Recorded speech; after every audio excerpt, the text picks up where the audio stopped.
বোলে ভাত খাবলৈ লৈছোঁ। আজি আমাৰ ভাত খোৱাটো অলপ দেৰি হৈ গৈছেগৈ।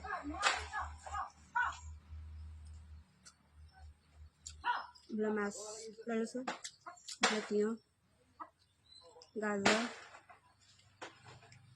বিলাহী, বোলে জলকীয়া দুটা, ভোট জলকীয়া দেই, ভোট জলকীয়া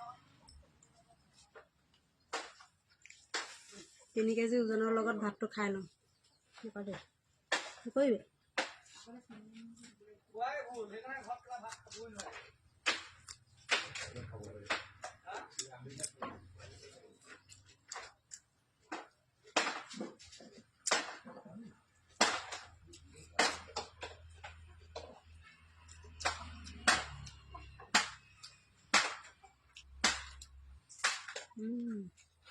Tasty.